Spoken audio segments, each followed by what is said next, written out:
Gadis pembantu yang menikahi majikannya. Datangnya seorang pembantu muda. Di sebuah rumah mewah di Jakarta, tinggal keluarga Arman. Seorang pengusaha muda berusia 30 tahun yang dikenal tegas dan dingin. Ia hidup sendirian setelah kematian orang tuanya. Suatu hari, datang seorang gadis muda bernama Mira, usia 20 tahun, melamar pekerjaan sebagai pembantu rumah tangga. Tubuhnya mungil, wajahnya lembut dengan tatapan polos, namun menyimpan kesedihan. "Nama kamu siapa?" tanya Arman tanpa menoleh dari laptopnya. "Mira, Pak. Saya cuma ingin bekerja," jawabnya lirih. Arman hanya mengangguk, lalu menyerahkan daftar tugas. Hari-harinya penuh kerja keras, membersihkan rumah besar itu, memasak, menyapu halaman, semua dilakukan dengan sabar. Tapi Arman hampir tak pernah menegurnya. Namun di balik sikap dingin itu, Arman diam-diam memperhatikan. Ia terkejut melihat Mira rajin beribadah, menahan diri meski sering dimarahi pembantu senior. Kadang, ia mendengar gadis itu menangis di dapur malam-malam, menyebut nama ibunya yang sakit di kampung. Perlahan, suasana rumah yang dulu sunyi mulai terasa hidup. Bunga di taman terurus, aroma masakan harum setiap sore. Arman mulai terbiasa mendengar suara lembut Mira yang memanggil, "Pak, kopi sore sudah saya buat." Tanpa disadari, hatinya mulai terusik oleh seorang gadis sederhana yang datang tanpa membawa apa-apa selain ketulusan. Ketulusan yang menyentuh. Suatu sore, hujan turun deras. Arman baru pulang kerja dalam keadaan demam. Tanpa banyak bicara, Mira segera menyiapkan air hangat dan bubur. "Pak, minum obat dulu ya, saya sudah siapkan," katanya lembut. Arman menatapnya lama, ada ketulusan yang belum pernah ia rasakan dari siapapun. Hari-hari berikutnya, Mira merawatnya dengan penuh perhatian. Ia tak pernah mengeluh, bahkan saat tangannya terluka karena air panas. Arman mulai terbuka sedikit demi sedikit. Mereka kadang berbincang ringan di teras, membicarakan hal-hal sederhana seperti makanan favorit atau kenangan masa kecil. Namun, gosip mulai berhembus di antara pembantu lain. "Mira deket sama Pak Arman," bisik mereka sinis. Mira hanya diam, tak ingin menimbulkan masalah. Tapi malam itu, Arman mendengarnya sendiri dan marah besar pada yang bergosip. "Jangan pernah hina orang yang tulus bekerja di sini," suaranya menggema keras. Sejak saat itu, hubungan mereka menjadi canggung. Mira memilih menjaga jarak, sementara Arman merasa kehilangan sesuatu yang berharga. Ia mulai menyadari kehadiran Mira bukan sekadar pembantu, tapi cahaya yang menghangatkan kesepiannya. Luka dari masa lalu. Suatu malam, Arman mendengar tangis lirih di dapur.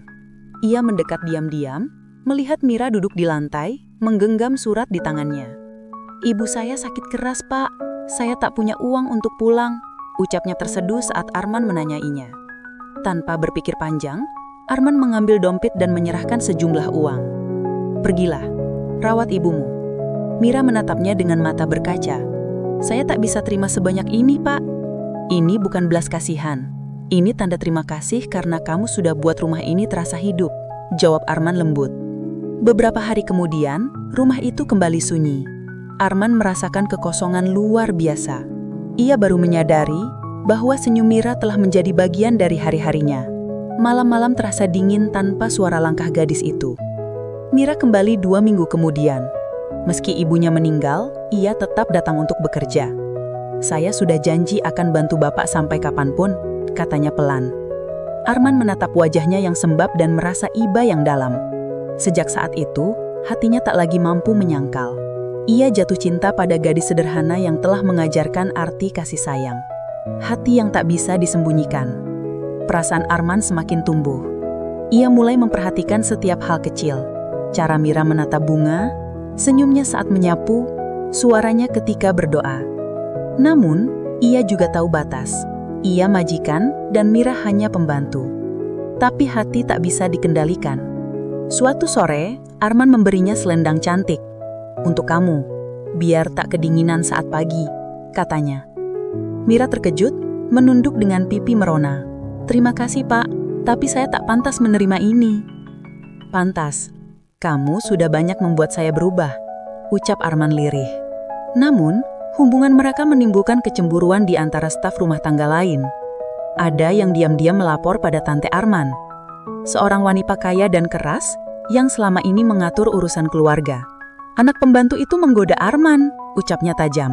Tante Arman datang tanpa pemberitahuan dan memarahi Mira habis-habisan di depan semua orang. Kamu tak tahu diri, berani bermain hati dengan majikanmu. Mira hanya bisa menangis, sementara Arman hanya bisa menatap dalam diam, antara amarah, cinta, dan rasa bersalah yang menyesakkan dada. Kepergian yang menyakitkan. Keesokan harinya, Mira memutuskan pergi.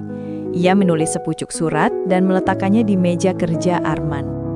Terima kasih atas semua kebaikan, Pak. Saya tak ingin jadi beban. Semoga Bapak bahagia. Saat Arman membaca surat itu, hatinya hancur. Ia berlari ke terminal, berharap bisa menemukannya. Tapi terlambat. Hujan turun deras, menambah sesak di dadanya.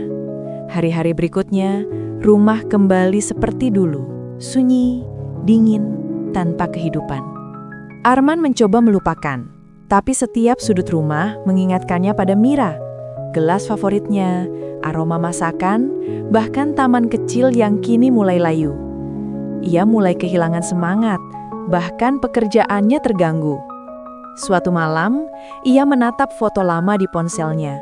Tanpa sadar pernah memotret Mira sedang tersenyum di dapur.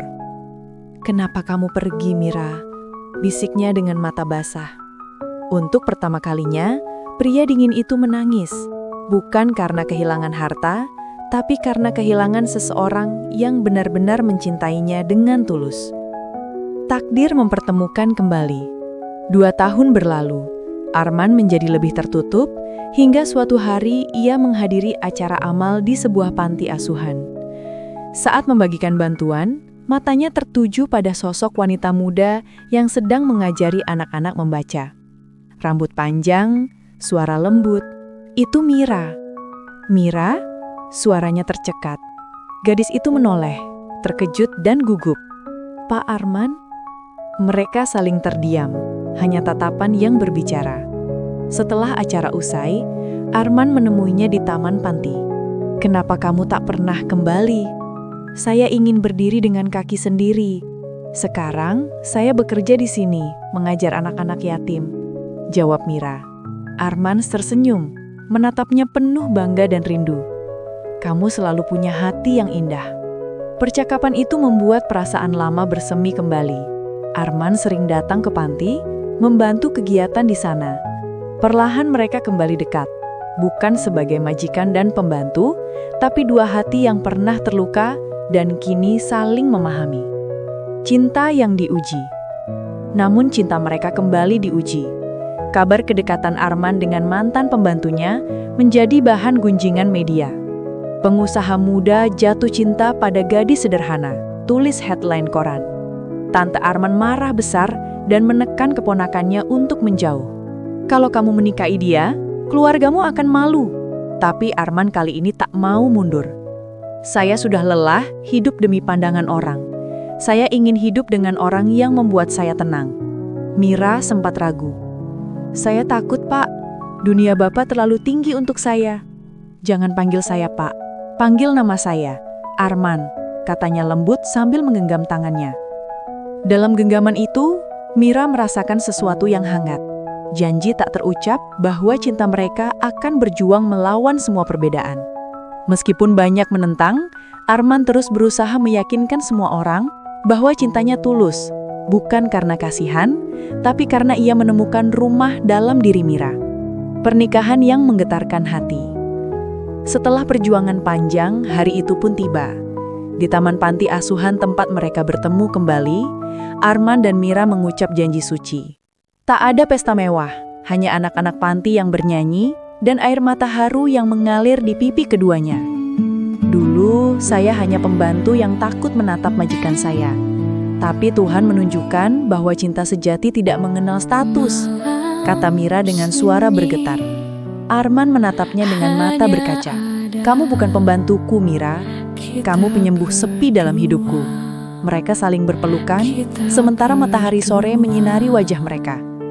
Orang-orang yang dulu meremehkan, kini menatap kagum bahwa cinta bisa tumbuh di tempat yang tak pernah disangka. Sejak hari itu, rumah Arman tak lagi sunyi. Mira menjadi istri sekaligus sahabatnya. Tetap sederhana, tetap lembut. Ia sering berkata kepada anak-anak panti yang datang berkunjung, "Jangan malu dengan asalmu. Jika hatimu tulus, bahkan takdir pun bisa berlutut di hadapan cinta." Aku temukan